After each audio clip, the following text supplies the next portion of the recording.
Estamos começando o podcast Edson Costa Repórter. Aqui você fica informado de temas do momento. Se você não se inscreveu, vá até o nosso espaço no canal do YouTube e faça a inscrição. Recomende aos amigos e à sua família. Também você pode nos seguir nas redes sociais. Procure no Instagram por jornalista Edson Costa Oficial. Nós vamos tratar hoje de um tema importante, como fizemos há poucos dias atrás. A indústria naval, os empregos, aquilo que interessa a milhares de pessoas. Nós estamos recebendo aqui com muita satisfação o engenheiro industrial mecânico Sérgio Brito. Prazer tê-lo aqui, Sérgio. Bem-vindo. É um prazer também estar aqui. É uma oportunidade da gente, de nós nos dirigirmos à comunidade. Eu venho aqui com o objetivo de informar detalhes que, por ter participado do processo de implantação do Polo Naval, me são mais afetos, mas que a população não tem conhecimento. Pois é, a CIMEC Engenharia Limitada, de sua propriedade, ela quebrou, né? Sim. A CIMEC começou em 1987, dentro da refinaria de petróleo Ipiranga. Né? Hoje, refinaria Rio Grandense. Né? Nós fazíamos reformas em tanques, fazíamos serviços de lançamento de tubulações subterrâneas, né? E adquirimos um certo know-how com drenagem, bombeamento. Depois disso, fizemos várias obras dentro da Terminal Petrobras, aqui em Rio Grande, né, chefiando construção de tanques no tempo do Proálcool.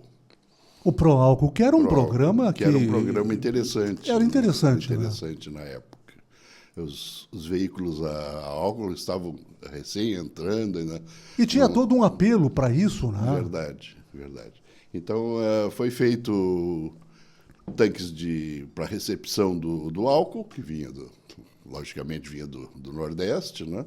E se encaminhava para a refinaria de petróleo Ipiranga ou para a distribuição da própria Petrobras para as outras cidades. Né? No Polo Naval, engenheiro Sérgio Brito, a CIMEC fazia o que especificamente e onde é que ela se situava no contexto geográfico? Bem, o Polo Naval ele começa em Rio Grande, primeiramente ali no Porto Novo, com a KIP, né?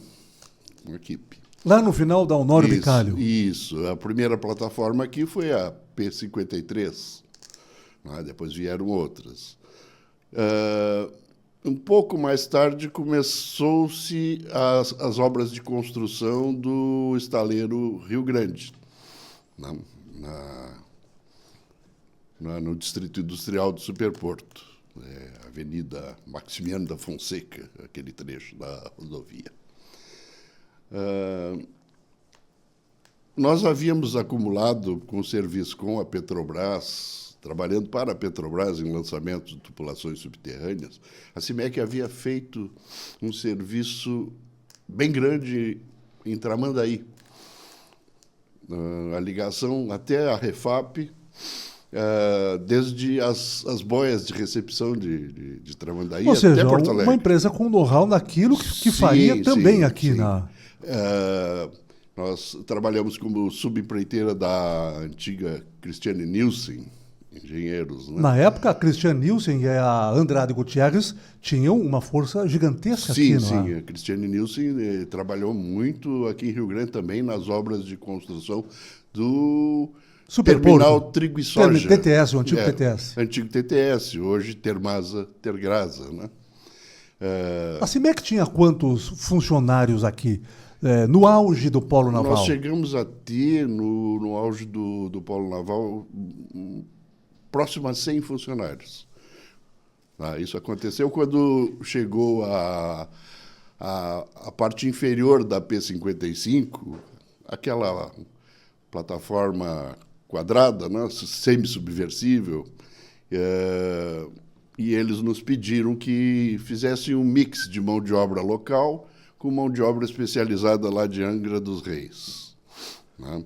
Isso era uma firma que estava lá no Atlântico Sul, no estaleiro Atlântico Sul, deu problema lá, eles trouxeram a parte inferior para que fizesse a montagem, a equipe fizesse a montagem do topside, a parte superior, a habitação, bombeamento. Né? Como é que a CIMEC era tratada inicialmente aqui, quando começou todo esse trabalho de maneira mais efetiva? Sim. Bom, inicialmente a CIMEC, pelo know-how que acumulou em bombeamento e drenagem, ela foi convidada pelo senhor Marcelo Botti, o gerente da W Torre aqui, para que fizesse a drenagem durante as obras de construção do dique seco. O dique seco de Rio Grande é um dos maiores, é o segundo maior do hemisfério sul. E aí ela levou adiante essa missão, agregando outros trabalhos também? Sim, agregando outros trabalhos também, drenagem em outros locais. Jateava também, não? Não. Essa parte aí foi quando concluiu-se o dique seco e nós fomos convidados pelo, então, vice-presidente da Ecovix, engenheiro Ivo Dvorak, uma pessoa sumamente capaz, que tinha boas ideias para Rio Grande e para as empresas locais. Porque eu lembro que a CIMEC tinha uma unidade na Vila da Quinta. Sim, havia. Mais adiante, não? Sim, havia. Fazia o quê? Nós fazíamos jateamento abrasivo e pintura de pequenas peças. Não é? Essa era uma das ideias do engenheiro Ivo Dvorak. E aí tem uma certa particularidade. O engenheiro Ivo Dvorak, ele era um dos poucos, ou talvez o único no Brasil, especializado em construção de equicascos, ou seja, cascos idênticos. Ele trazia essa experiência do exterior. Talvez a contratação dele na Ecovix tenha sido uma exigência contratual da própria Petrobras. Bom, depois a CIMEC começou a se desencantar com o trabalho, ou ela foi bem durante um bom tempo? Durante o início, nós privávamos com o engenheiro Ivo porque ele realmente desejava estimular as empresas locais. A tese dele era a seguinte: o estaleiro é uma área restrita somente para montagem de grandes estruturas. As peças menores podiam ser fornecidas just in time por um cinturão de fornecedores no entorno. Em cima dessa premissa que assumimos compromissos de mobilizar pessoal, inclusive na parte metal-mecânica, se fez alguma coisa no início de montagens mecânicas lá, porque eu trago essa experiência. O senhor se sentia bem trabalhando no contexto do Polo Naval? A sua equipe também? Sim, com o engenheiro Ivo era muito bom, porque havia reuniões, havia planejamento, mas, em dado momento, o engenheiro Ivo foi afastado. Não se sabe por quê, ou isso é conhecido? Falam, na época, que ele estava muito preocupado com o problema de drogas dentro do estaleiro, que ele queria fazer um trabalho mais, como é que eu vou dizer, mobilizar o pessoal no sentido de evitar, não é? E isso aí não pegou bem. Não é? E uma série de outras apreensões dele, de discordâncias com a gerência total. E depois dessa modificação, a coisa melhorou, piorou? Como é que os trabalhadores começaram a sentir? Pode ir tomando seu café também para não esfriar. A gente sentiu assim que houve quando o engenheiro Ivo saiu, as ideias deles foram relegadas ao ostracismo, ou seja,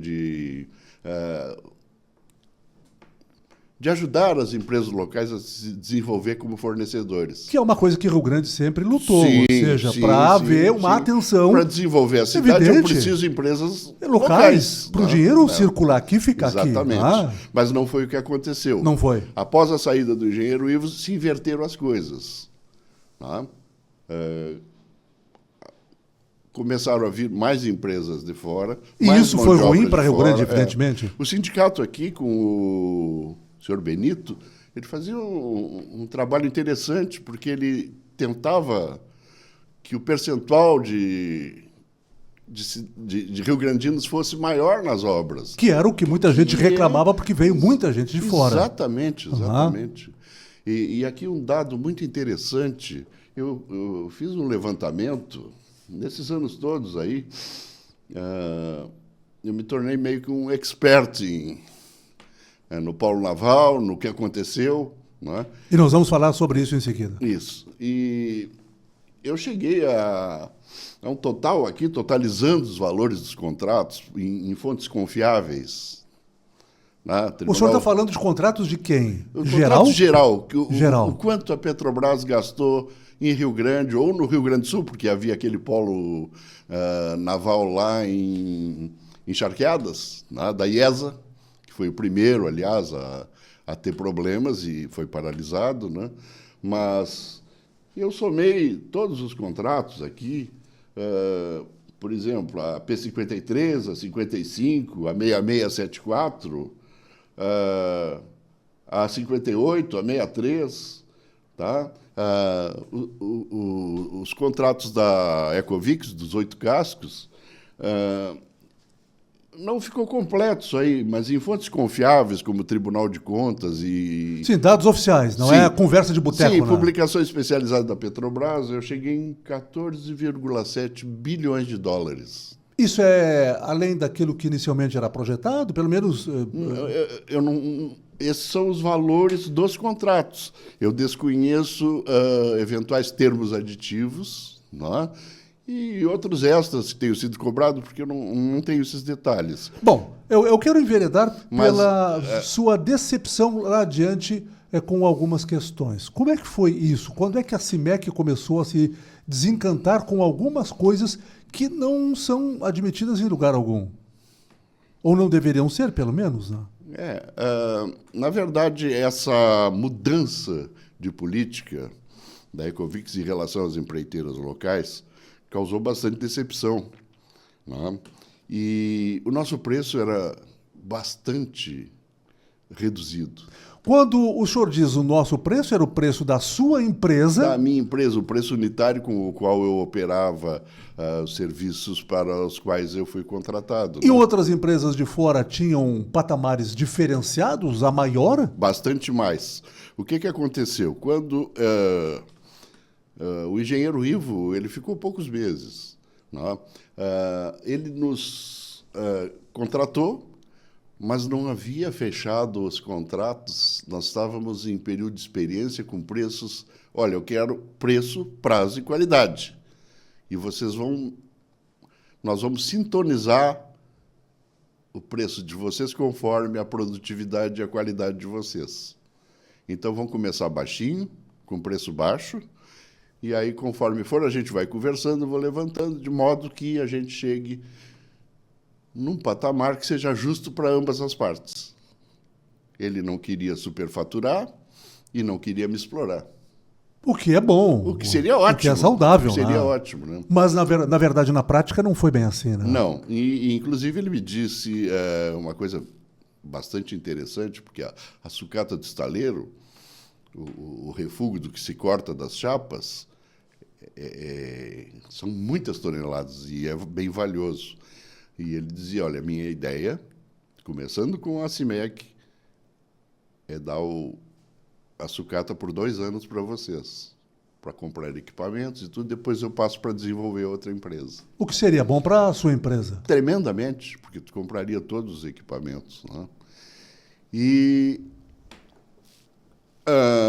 dentro dessa conversa se encaixa a experiência profissional. Eu trabalhei cerca de 30 anos como assistente técnico da Receita Federal, identificando maquinário que era importado, principalmente para o Polo Metal Mecânico de Caxias do Sul. Então, muita experiência em... O senhor trabalhou como patrão de pesca industrial também, não? Não. Isso foi um curso que tirei na Capitania dos Portos e depois Que ele deu uma visão também. Sim, e fiquei atuando como instrutor de máquinas e motores por algum tempo. Ou seja, acumulando um know-how. Né? Sim. E transferindo isso para o seu trabalho diário. É isso. Sim, é inevitável, né? Bom, eu expus ao engenheiro Ivo Dvorak o seguinte fato. Cerca de 30% do peso de uma plataforma offshore é piping, é tubulação. Tubulação. E a ideia dele era não fazer no estaleiro, fazer fora. Por quê? Né? E eu projetei como eu sabia que havia equipamentos que fazem solda de maneira automática, né?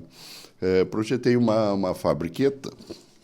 Na verdade, era uma fábrica para 120 pessoas em 3 turnos, perfazendo as 24 horas.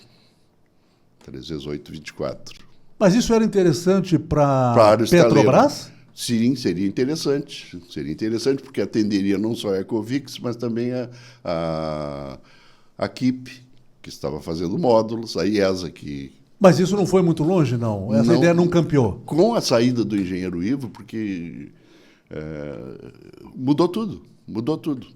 Inclusive o preço... E não mudou para melhor, não? Não. Inclusive aquele preço provisório... Caiu? Nunca foi alterado. E se pedia reajuste, nunca foi alterado. Quando é que o senhor passou a acreditar que as coisas não seriam conforme aquilo que havia sido ou acordado ou pensado pela sua empresa lá atrás? Bom, quando eu vi, principalmente quando as promessas do engenheiro Ivo não puderam ser cumpridas em função da saída dele, né? Tinha pressão? Eu reparo que tem alguma coisa nesse contexto que a gente não consegue alcançar. Não existia uma pressão direta, assim, mas a gente... era notório que o nosso preço baixo era incômodo. Mas incomodava quem especificamente e por quê? Preço baixo não deveria incomodar. Mas o que aconteceu no estaleiro? Ele não seguiu a lógica. Por isso não deu certo. E qual era a lógica? A lógica é trabalhar com eficiência. E com um custo compatível. Né? Com preços, vamos dizer, de mercado. Isso teria influenciado lá adiante para que as coisas acabassem como acabaram, ou seja, mal? Veja bem... Até porque tem um ditado que diz que aquilo que começa mal geralmente termina mal. Veja bem, eu não tenho acesso a nada contábil da Ecovix, na realidade contábil deles, mas a Lava Jato mostrou que havia superfaturamento, que havia evasão de dinheiro através do operador do petrolão deles, o Milton Pascovitch, as delações premiadas, inclusive dos 3 sócios proprietários, né? Aliás, teve um que foi homenageado, inclusive, em Rio Grande, e depois foi preso, né? Gerson Almada, é isso ou não? É o engenheiro Gerson Almada. Uma pena, né? Mas aconteceu, né? Bom, agora eu queria entrar na sua empresa. Sim. O senhor perdeu muito com a CIMEC? Quantos milhões de reais o senhor perdeu? Bom, o que aconteceu? Nós vínhamos trabalhando e o nosso contrato era apenas para trabalhar, fazer o jato abrasivo, tá, com granalha de aço, e a aplicação de plano de pintura padrão Petrobras, o que é uma coisa bem complexa, não é uma pintura predial. A gente ali lidava com uma série de parâmetros, por exemplo, a tinta que se utilizava no verão não era a mesma que se utilizava no inverno. Havia diferença na formulação, entende? Porque a do inverno demoraria mais a secar, então ela teria um catalisador mais forte, elementos na composição da... Entendi. Retomando, então. E, inclusive,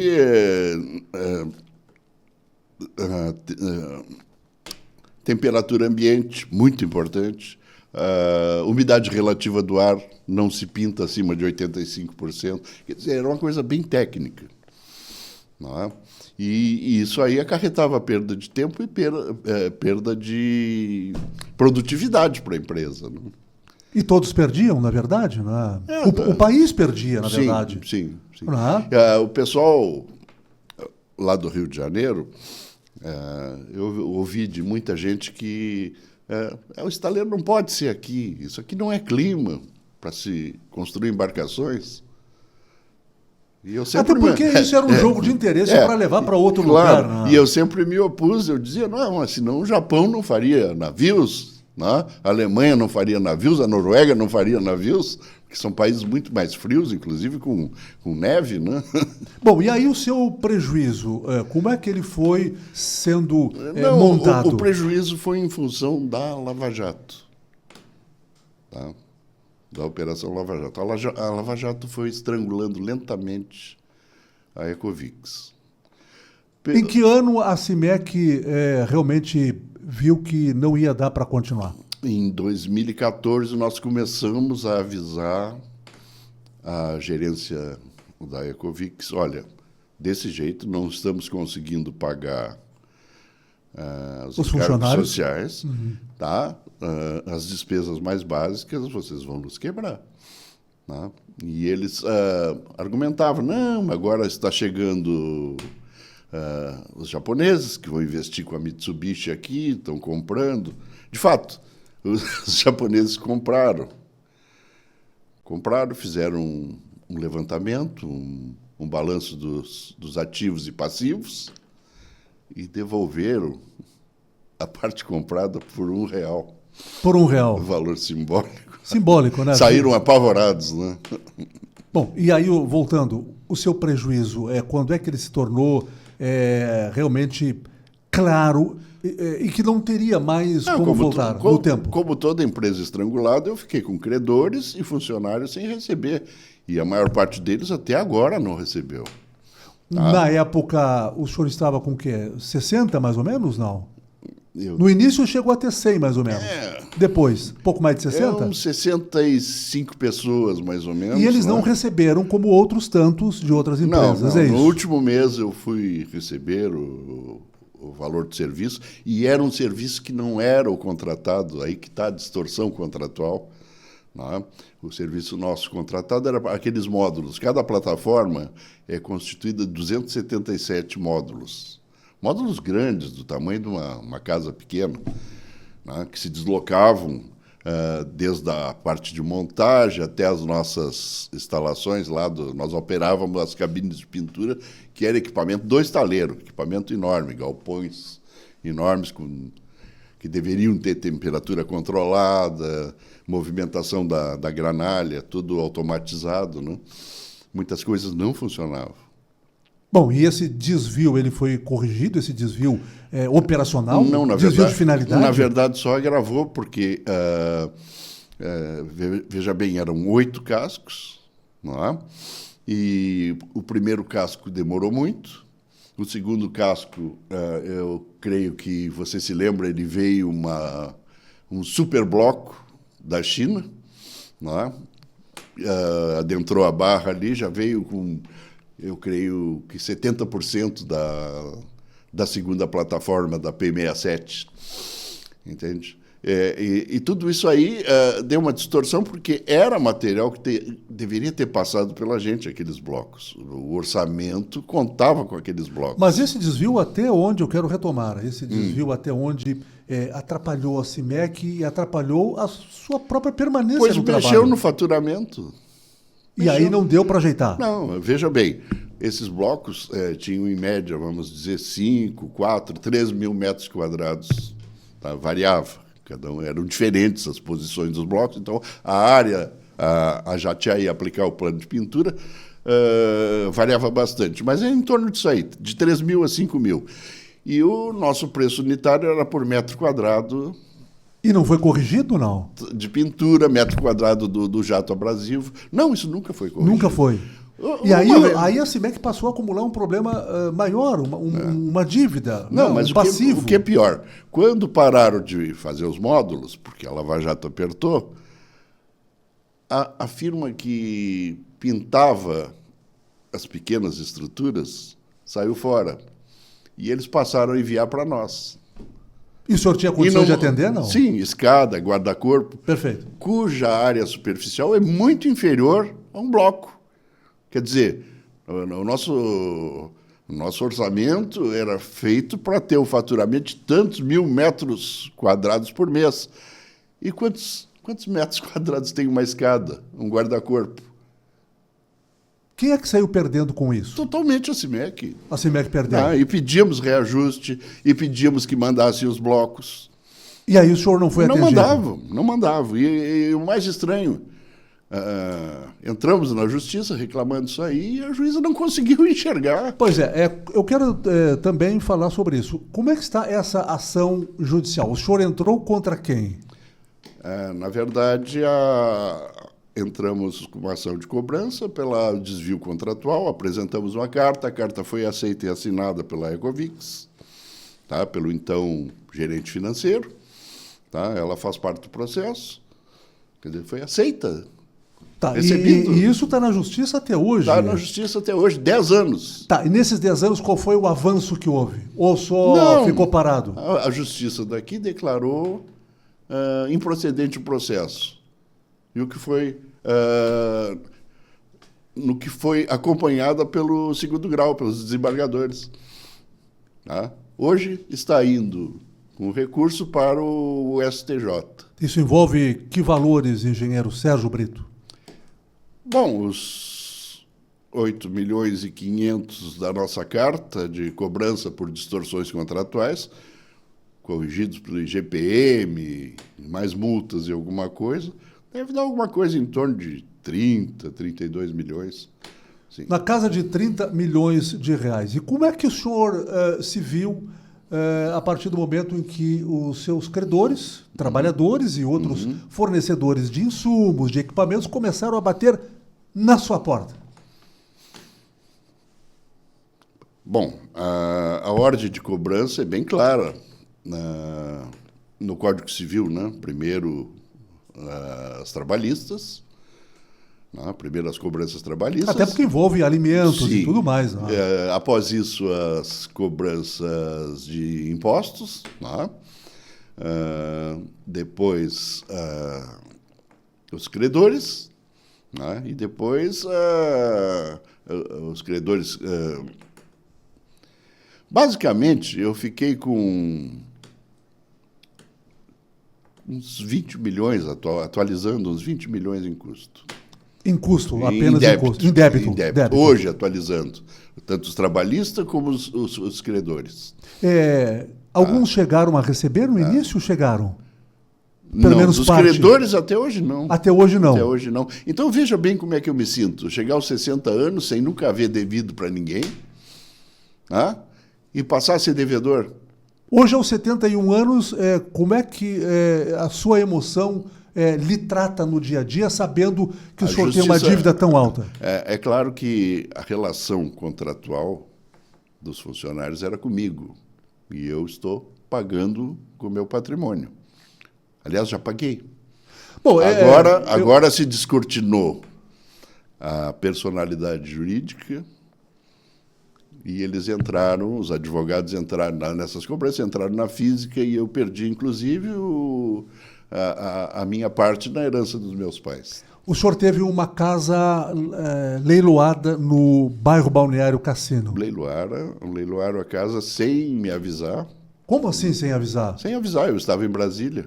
Quando eu chego em Rio Grande, a minha filha, chorando, me diz, olha, estão dentro da nossa casa lá, não tem Natal lá. A casa já estava ocupada? Sim, eu estava morando no cassino. Uma casa boa? Uma casa que boa, valia na época quanto? Não sei, era uma casa normal, mas era a minha casa. Tá? Estavam minhas roupas, estavam meus objetos, tá? Estavam os meus livros, meus documentos. Tá? Tudo isso eu não vi até agora. O cara simplesmente entrou, ordem da Caixa Federal. O senhor não foi avisado do leilão, Não, então? eu fui lá. Tinha um carro na garagem, foi a única coisa que ele não pegou, porque não estava no nome dele. Olha, eu vou jogar isso aqui fora, vem pegar. Que situação, hein, gente? E o pior, o rapaz é da Brigada Militar. Ainda fui falar com o comandante. Quem venceu, é isso? Quem venceu no Quem leilão? comprou no leilão? leilão? Quem comprou no leilão. Entende? Então, não teve conversa? Não teve conversa. Conversei com o comandante, mas que é isso? O cara entra, pega as coisas, não havia. Se comprou no leilão, tudo bem. A casa foi leiloada porque eu havia feito o empréstimo para pagar as despesas e eu dei ela como garantia, tudo bem, foi o leilão. Mas, ao menos, retirar os objetos pessoais, né? Não foi possível, até hoje. Não. A literatura toda que eu tinha, uma base de dados em documental de equipamentos importados, coisas interessantes ficaram. Entende? Tem boletins de ocorrência sobre isso? Abri BO, não recebi resposta. Equipamentos que ficaram dentro do estaleiro sumiram, não recebi resposta da Polícia Civil. E eu estou atrás. Do que diz respeito à Só que a minha capacidade de contratar advogados está bem reduzida, imagina. O senhor perdeu praticamente tudo que tinha. Praticamente tudo. O senhor, como é que vê a procrastinação da justiça diante desse contexto? Até porque se fala muito em ativismo judiciário, né? Sim, ativismo do judiciário no país. É de se pensar, sabe? É de se pensar nisso também, não? É de se pensar. Ativismo judicial é de se pensar. Porque 10 anos para um processo simples... O senhor se considera um empresário perseguido não, de alguma maneira? Não é. Acho que outros houveram. Conversando com o gerente da Caixa, na época que houve esse leilão, o subgerente me atendeu e me disse assim, olha, o senhor não faz bobagem, não se desespere. 5 empresários da região aqui já se suicidaram. Isso não sai no jornal, não é publicado. Porque estavam, evidentemente, abalados com o prejuízo brutal que sofreram. Imagina pessoas que nunca deveram na vida, passam a dever para Deus e todo mundo. Como se sente? Não? Pai de família que não consegue colocar as coisas em casa, como se sente? Não? O empresário foi demonizado nesses anos todos. Por isso o Rio Grande está do jeito que está. O senhor vê solução para isso? Quantas empresas fechando aqui? Porque houve um desestímulo. O senhor se considera desestimulado para dar sequência à sua vida profissional? Não, assim... Como engenheiro e como cidadão? Uma coisa inalienável eu herdei do meu pai. Ele era muito espiritualizado e nos ensinou. A parte material vem e vai, né? A gente se manter a sanidade, se manter o foco é muito mais importante, a qualidade de vida. Não pode somatizar as desgraças e deixar que elas abalem o teu físico. O senhor se considera injustiçado?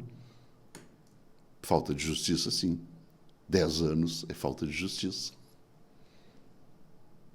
O senhor gostaria de participar de um novo certame, de um novo processo dentro da sua área? Afinal de contas, o senhor tem know-how? Tem conhecimento? Na verdade, com 71 anos, tu já começa a ter uma série de limitações. Gostaria, mas mais assim como um assistente, um assistente técnico, né? Chefiar obra, chefiar homens, nesse estágio já é muito puxado. Bom, qual é o futuro do setor naval aqui em Rio Grande? Qual é a perspectiva? O senhor que acumula uma experiência de tantos anos, que tem know-how, que tem expertise, como é que o senhor vê esse momento que nós estamos vivendo? Veja bem, o estaleiro hoje, né, porque foi o principal elemento que mobilizou a economia rio-grandina, ele está subutilizado. Uma parte do cais lá, o Cais Sul, movimenta madeira, eu acho, cavaco, rotoras de madeira para exportação, e a outra parte fez 2 ou 3 serviços para a Petrobras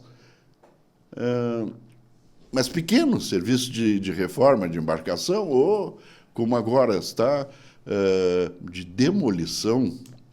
Mas para aí, um estaleiro é para construção naval, não para demolição. Tá? Precisamos pressionar as autoridades no sentido que esse estaleiro tenha utilização para servir a comunidade. E servir ao país, não? E ao país, geração de empregos. Isso, para Rio Grande, é essencial. Vê a diferença dos anos que o estaleiro operou, né, que os estaleiros operou, porque temos lá o IBR, tem a Via da Kipp ali na Avenida Honório Bicalho, e o estaleiro maior, esse, né, super equipado, que hoje se encontra, inclusive, vazio dos equipamentos. Eu não sei como é que eles vão fazer montagem de navios aí com o estaleiro vazio, porque os equipamentos são caros. Equipamentos tu não compra para fazer 2, 3 navios. Tu compra para fazer várias encomendas, atender clientes permanentemente. Pois é, mas aí o senhor nutre uma esperança, pelo menos, de que, mesmo não chegando naqueles patamares de trabalho, de geração de empregos, mas que pelo menos se avance. O senhor tem essa esperança? Não, a esperança não é, como é que eu vou dizer, não é pessoal. Eu não desejo mais retornar ao setor. Na idade que estou, não desejo.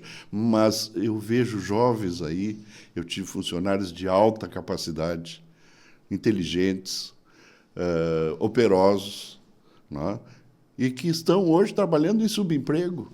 E que estariam prontos hoje para retomar. Para retomar. Inclusive, pessoas que gastaram o dinheiro que não tinham fazendo cursos, tá? E ficaram a ver navios. Nós temos gente capacitada em Rio Grande. Se eles falavam da tal da curva de aprendizagem, né? E o pessoal estava superando essa curva aí. É aquele negócio de tanto tu operar um equipamento, tu fica especialista. Né? E o pessoal realmente algumas pessoas estavam se evidenciando.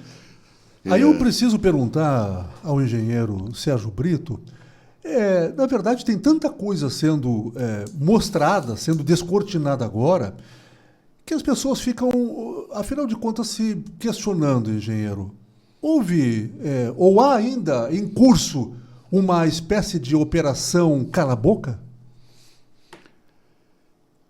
Veja bem, as obras da Petrobras não se limitaram só ao estado do Rio Grande do Sul. A cidade de Rio Grande, as charqueadas, não se limitaram. Elas aconteceram também no estaleiro Atlântico Sul, em Pernambuco. Né? Casualmente era o estado natal do presidente Lula, e Rio Grande do Sul da presidenta Dilma. Né? Haviam obras nesses dois estados. Haviam obras em Macaé, haviam obras em Angra dos Reis, estaleiros, no Rio de Janeiro, né? O Porto do Açu, com as obras do Eike Batista, a refinaria Abreu e Lima. Né? Em todas essas obras passaram bilhões e bilhões de dólares. Tá? Se nós temos aqui, provavelmente chegando a quase 20 bilhões de dólares em Rio Grande, tá? No Rio Grande do Sul, tenha sido empenhados, vamos dizer assim, em contratos. Eu não sei como é que foi o pagamento disso aí, não, mas, vamos dizer, a grosso modo, tenha chegado a 20 bilhões. Se tu projetar para os outros estados, e somar, dá mais de 100 bilhões. Então, para quem não quer veicular irregularidades, ele dá um jeito de aparelhar as instituições locais para que não transpire nada. O senhor vê uma grande insegurança jurídica nacional na questão naval? Com certeza. Só o seu sorriso já responde tudo. Com certeza. Né? Com certeza. Tem remédio isso, engenheiro? Tem remédio isso? Olha, parece que está vindo um remédio forte dos Estados Unidos, né? Pois é, como é o nome desse remédio? Pois é, né? Pois é, e aí? Vamos ver. Se tem efeito, vivemos épocas difíceis, épocas perigosas. Inclusive, nesse momento, nem se eu tenho que me refrear para não lhe dizer o que realmente deve ser dito, mas que um dia será dito. Bom, com a sua experiência, com a sua idade, com a sua trajetória, o senhor perdeu milhões de reais, né? Na verdade, o senhor chegou a perder quantos milhões? O senhor tem uma dívida que hoje, atualizada, Não, seria bem, de quê? De 20 milhões? Veja bem, 20 milhões. Eu sempre tive uma vida pessoal e profissional dentro dos padrões rio-grandinos. Só que quando eu contatei com o engenheiro Ivo, ele tinha um sonho e eu tinha um sonho. E nós sonhamos juntos. Não, tu vai fazer isso, eu vou te ajudar aqui e ali. De repente, tira uma escada, e eu estava no setor de pintura, tiro a escada e me deixo pendurado no pincel. Foi isso que aconteceu. O senhor espera recuperar esse prejuízo, pelo menos em parte, ou não? Assim, Eu vou refazer a pergunta. O senhor acredita na justiça brasileira? eu acredito que possa ser totalmente reformada, porque do jeito que está, não está. Não há justiça. Então o senhor se considera uma vítima do sistema da justiça brasileira? Veja bem. Que não lhe amparou Comente. nesses últimos 10 anos? Comente, por exemplo, o senhor teve acesso à informação, o que está acontecendo em Porto Alegre com a repórter que veiculou o salário da desembargadora? Pois é, que foi tirado do portal da transparência, né? Pois é. E o que houve com ela? Levou uma multa? Então, é essa a justiça que nós temos. Tá? Com raras e honrosas exceções, mas o que está se vendo é isso. Do ponto de vista da justiça, o senhor não jogou a toalha, não? Palocci? O senhor não jogou a toalha, não? Não joguei a toalha. Não joguei a toalha. Eu estou contando que haja uma mudança significativa, porque senão não existe nação. Como é que o senhor dorme de noite sabendo que a sua empresa tropeçou em todos aqueles problemas que aconteceram e muitos trabalhadores, muitas famílias ficaram esperando o dinheiro que até hoje não chegou porque o senhor não recebeu? Quando o senhor passa por alguém na rua, isso certamente não lhe cai bem, não é? Mas dever é horrível. É preferível ser pobre e não dever. Tá? A sua vida mudou muito, engenheiro Pelo menos Sérgio? para quem tem caráter, mudou bastante.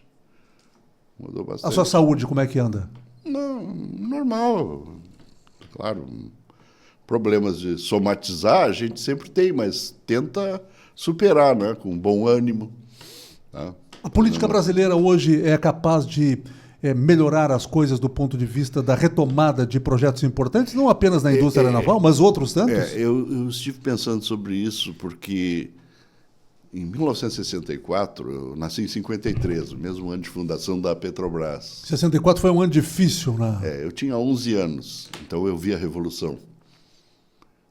E eu me lembro de Rio Grande, a partir daí, dá um salto. Hoje, esqueceram que a própria água que bebem foi obra do governo militar. Canal de adução não existia. Foi feito pela Sultepa, ministro Mário Andreasa. Lembro disso aí.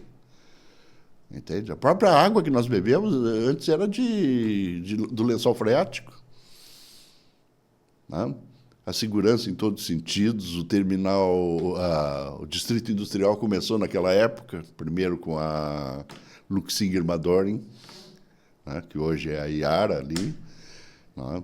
Depois havia um projeto muito bom, inclusive com fábricas de vidro e outras coisas do regime militar que não foram implantadas. Né? Mas o terminal Trigo e Soja, tá? O maior da América Latina na época. Quero lhe questionar a respeito de como os políticos dos diferentes escalões e das diferentes instâncias, desde o município até a União, como é que devem se comportar para ajudar Rio Grande neste momento? Vamos lá. Bom, vou dar um exemplo. Outro dia eu entrei numa discussão no grupo, acho que o Rio Grande Atento. Uma parte e outra do prefeito Fábio e do prefeito Alexandre estavam tentando se culpar sobre a última enchente que houve ali na Valporto. O que foi aquela enchente? Por que foi motivado? Os detritos se acumularam na tubulação e não limparam para a próxima enchente, para prever a próxima enchente. A Casa de Bombas, pelas fotos, eu vi que precisa de uma manutenção urgente. E, no entanto, uma parte estava tentando culpar a outra. Né? Isso é passado, não interessa. Vamos cuidar da próxima enchente. Juntar forças. Então, aí está a grande saída, juntar forças. Tá? Situação e oposição, juntar forças, trazer verbas para Rio Grande, fazer com que o estaleiro tenha uma solução. Tá? Não pode ficar subutilizado do jeito que está, sem equipamento. Existem milhares de navios no mundo com mais de 200 metros. Meu serviço da Receita me deu essa informação através da prática. Tá? Navios graneleiros, navios petroleiros, né? De todas as espécies, navios de apoio à plataforma, próprios cascos de plataforma. Por que não está operando? Por que não está fazendo manutenção nesses navios e gerando emprego, pelo menos gerando 2.000 empregos? O senhor acha que as lideranças deveriam unir forças e não separar forças? Unir forças e trazer investidores. Investidores. Investidores. Tá? Porque eu acho que a iniciativa privada cuida bem melhor dos seus negócios. Tá? Engenheiro Sérgio, muito obrigado pela sua presença aqui, sobretudo falando e abrindo o coração. Nós ouvimos há poucos dias o dirigente Benito Gonçalves, do Sindicato dos Metalúrgicos de Rio Grande e São José do Norte, e agora estamos conversando com um empresário, diretor, proprietário da CIMEC Limitada, que perdeu milhões de reais e foi uma vítima também da quebradeira ocorrida a partir da Operação Lava Jato. É verdade. Que lição fica para Rio Grande a partir de agora, levando em conta o passado e a necessidade de retomar o presente pensando no futuro? Em um minuto. União. Sectarismos, divisões não são interessantes para a cidade. Tá? E outra coisa, a cidade só prospera com uma classe investidora, com uma classe industrial, entende? O passado de Rio Grande atesta isso.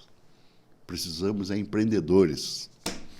Tá? Esses detêm o conhecimento, esses detêm as táticas administrativas que a cidade precisa.